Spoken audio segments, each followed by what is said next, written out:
Good afternoon all student class 11 biology IIM अधिकारी मंगलम inter college मुसाफिर खाना।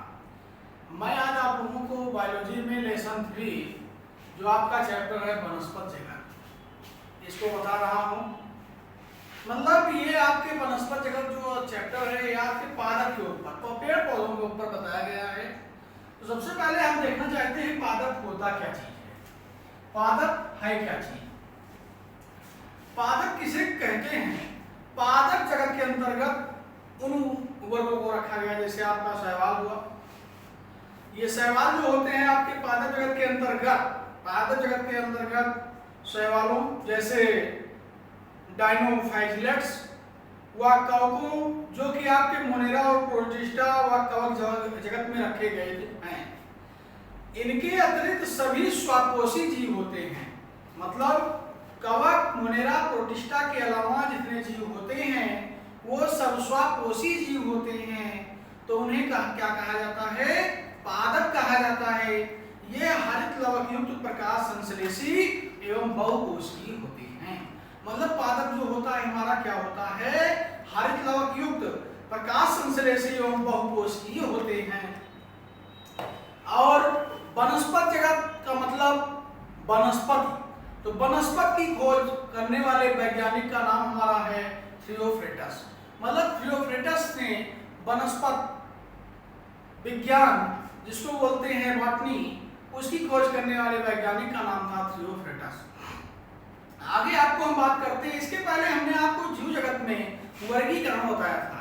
मतलब जिसके अंतर्गत हमने द्विनाम पद्धति बताया था जो कि लेसन फर्स्ट में था आप लोगों का। तो यहाँ पर हम पादप के ऊपर आपको वर्गीकरण बता रहे हैं। पादप में जो वर्गीकरण होता है निम्नलिखित कितने भागों में बांटा गया है, किन स्तरों पर रखा गया है। तो पादप में वर्गीकरण जो होता है निम्नलिखित 3 प्रकार का होता है। पहला हमारा वर्गीकरण होता है कृत्रिम वर्गीकरण, दूसरा हमारा होता है प्राकृतिक वर्गीकरण, तीसरा होता है हमारा जाति वृत्तीय वर्गीकरण।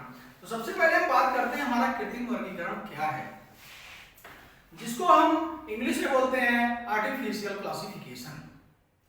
जीवधारियों को यदि उनके एक या दो और या कुछ अन्य बाह्य लक्षणों के आधार पर वर्गीकृत किया जाए, कुछ अन्य लक्षणों के आधार पर वर्गीकृत किया जाए तो यह कौन सा वर्गीकरण कहलाता है? कृत्रिम वर्गीकरण कहलाता है। और पादप को कृत्रिम वर्गीकरण लिनियस ने, मतलब पादप को कृत्रिम वर्गीकरण किसने दिया था? कैरोलस लिनियस ने दिया था। लिनियस का पूरा नाम है कैरोलस लिनियस, जिन्होंने वर्गीकरण की खोज की थी। अगला है हमारा प्राकृतिक वर्गीकरण। नंबर 2 वर्गीकरण है हमारा, ये प्राकृतिक वर्गीकरण है। इसको बोला जाता है नेचुरल क्लासिफिकेशन। नेचुरल क्लासिफिकेशन जीवधारियों के अनेक लक्षण तथा उन लक्षणों का अन्य जीवों तथा वातावरणीय दशाओं के साथ पारस्परिक संबंधों का आधार किया गया वर्गीकरण कौन सा वर्गीकरण कहलाता है? प्राकृतिक वर्गीकरण कहलाता है। अगला बेटा हम लोगों का होता है लास्ट जो वर्गीकरण होता है जाति वृत्तीय वर्गीकरण, जिसको इंग्लिश में बोलते हैं फाइलोजेनेटिक क्लासिफिकेशन। जाति वृत्तीय वर्गीकरण जो आपका है आनुवंशिक एवं जैविक गुणों के आधार पर रखा गया है। मतलब इसकी डिफिनीशन होती है आनुवंशिक एवं जैविक गुणों के साथ साथ विकासीय गुणों के भी आधार बनाकर वर्गीकरण करना जाति वृत्तीय वर्गीकरण कहलाता है। इसके बाद हम आपको बताते हैं हमारा एक बीजपत्री व द्विबीजपत्री 2 संघ होता है, जिसको वर्गीकृत करने वाले वैज्ञानिक कौन थे? मतलब पादप जगत में आपको एक बीजपत्री द्विबीजपत्री पौधों का वर्णन करना होगा, इसको आपको अध्ययन करना होगा। तो हमारे वैज्ञानिक थे हाचिंसन। इन्होंने अपने वर्गीकरण में आवृत बीजी पादपों को एक बीजपत्री और द्विबीजपत्री नामक 2 संघों में वर्गीकृत किया था। तो आपको एक बीजपत्री और द्विबीजपत्री नामक दो उपसर्गों में वर्गीकरण करने वाले वैज्ञानिक का क्या नाम था? हचिंसन। उसके बाद पादप जगत का जो सर्वप्रथम विस्तृत वर्गीकरण किसने किया था? पूरे पादप जगत का, मतलब जो पूरा आपका चैप्टर है वनस्पति जगत, तो पूरे पादप जगत का वर्गीकरण जो किया था उस वैज्ञानिक का क्या नाम था? A.W. आइकलर। A.W. आइकलर।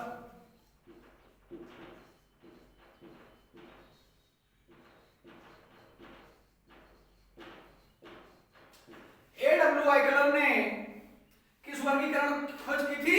पादप जगत वर्गीकरण की खोज की थी। उसके बाद हम आपको आगे बताते हैं, एक हमारे वैज्ञानिक थे आइकलर ने जब समस्त वनस्पति जगत मतलब समस्त पादप जगत की खोज की थी तो उसमें अपुष्पीय पादप, कुछ होते हैं पुष्पीय पादप, कुछ होते हैं अपुष्पीय पादप, तो अपुष्पीय पादप की खोज करने वाले वैज्ञानिक का नाम था क्रिप्टोगेम्स। क्रिप्टोगेम्स। अपुष्पीय पादप की खोज करने वाले वैज्ञानिक का नाम था क्रिप्टोगेम्स। अब यहां पर बात आती है पुष्पीय पादप की खोज करने वाले वैज्ञानिक का क्या नाम था? तो पुष्पीय पादप की खोज करने वाले वैज्ञानिक का नाम था हेनरोगेम्स। हेनरोगेम्स। मतलब ये दो प्रकार के जगत थे, इन्हीं के नाम के आधार पर इन जगत को रखा गया है। एक होता है क्रिप्टोगेम्स, एक होता है हेनरोगेम्स। उसके बाद क्रिप्टोगेम्स में थायरोफाइटा, क्रिप्टोगेम्स में थायरोफाइटा जो कि शैवाल कवक जीवाणु तथा लाइकेन होते हैं, जो कि शैवाल कवक जीवाणु तथा लाइकेन होते हैं। किसमें होते हैं? क्रिप्टोगेम्स से, मतलब जिसको बोला जाता है अपुष्पीय पादप। कौन से वैज्ञानिक थे? क्रिप्टोगेम्स थे।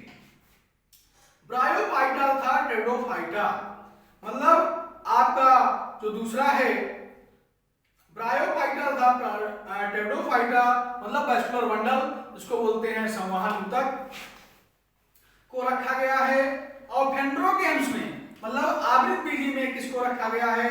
आवृत बीजी व अनावृत बीजी में किसको रखा गया है? ब्रायोफाइटा तथा टेरोडोफाइटा को रखा गया है।